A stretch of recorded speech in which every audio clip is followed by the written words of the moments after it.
Hi! Hello! Welcome back to our channel 'Javali talks' ఎలా ఉన్నారు అందరూ? ఐ హోప్ మీరందరూ చాలా చాలా బాగున్నారు అనుకుంటున్నాను. సో, ఈరోజు స్పెషల్ వచ్చేసి బోటీ ఫ్రై అన్నమాట. మీలో ఎంతమందికి బోటీ అంటే ఇష్టం? లేదా బోటీ ఫ్రై గాని, కర్రీ అంటే ఇష్టం? కింద కామెంట్ సెక్షన్‌లో కామెంట్ అయితే చేసుకోండి. సో, ముందుగా మనం తీసుకొచ్చుకున్న బోటీని ఫ్రెష్‌గా కడుక్కొని ఒక కుక్కర్‌లో వేసుకొని, అందులో కొద్దిగా సాల్ట్, కొద్దిగా పసుపు, ఆ బోటీ మునిగేంత వరకు వాటర్ కూడా వేసుకొని ఒక 5-7 విజిల్స్ వచ్చేంత వరకైతే కుక్ చేసుకోవాలి. ఆఫ్టర్ కుక్ చేసుకున్న తర్వాత బోటీని మంచిగా క్లీన్ చేసుకొని కట్ చేసుకున్న తర్వాత ఒక 4-5 టైమ్స్ సాల్ట్ వేసి క్లీన్ చేసుకున్న తర్వాత మనకి ఫ్రై కానీ కర్రీ కానీ అప్పుడు బోటీ అనేది రెడీ అయిపోతుంది. దాని తర్వాత ఒక ప్యాన్ పెట్టుకొని ప్యాన్లో ఒక 5 టేబుల్ స్పూన్ వరకు ఆయిల్ వేసుకోండి.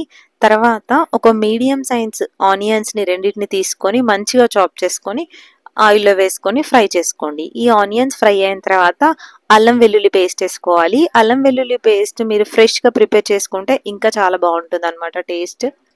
నాన్ వెజ్ కర్రీస్‌కి ఎప్పుడైనా అల్లం వెల్లుల్లి పేస్ట్ మనం ఫ్రెష్‌గా ప్రిపేర్ చేసుకుంటేనే చాలా బాగుంటుందన్నమాట. నెక్స్ట్ రుచికి సరిపడా సాల్ట్ వేసుకోండి. అలానే పసుపు కూడా వేసుకోండి. అలానే ఇక్కడ కరివేపాకు కూడా వేసుకోండి అన్నమాట. ఎప్పుడైనా మనం ఫ్రై కర్రీస్‌కి కరివేపాకు వేసుకుంటే ఏమవుతుందంటే దాని టేస్ట్ గానీ ఎన్హాన్స్ అవుతుందన్నమాట. స్మెల్ గానీ చాలా బాగా వస్తుంది. తర్వాత మనం ప్రిపేర్ చేసుకొని పక్కన పెట్టుకున్న బోటీ ఉంది కదా! దాన్ని కూడా వేసుకొని ఒక 5 మినిట్స్ వరకు మంచిగా కలుపుకోండి. 5 మినిట్స్ తర్వాత మనము మసాలాస్ వేసుకోవాలన్నమాట. మసాలాస్‌లో ముందుగా కారం వేసుకోండి. కొంచెం కారం ఎక్కువగానే పడుతుంది. ఒక 3 టేబుల్ స్పూన్ వరకు కారం వేసుకోండి. అలానే ఒక 1 టేబుల్ స్పూన్ వరకు ధనియా పౌడర్ వేసుకోండి. అలానే 1 టేబుల్ స్పూన్ వరకు గరం మసాలా పౌడర్ వేసుకోండి.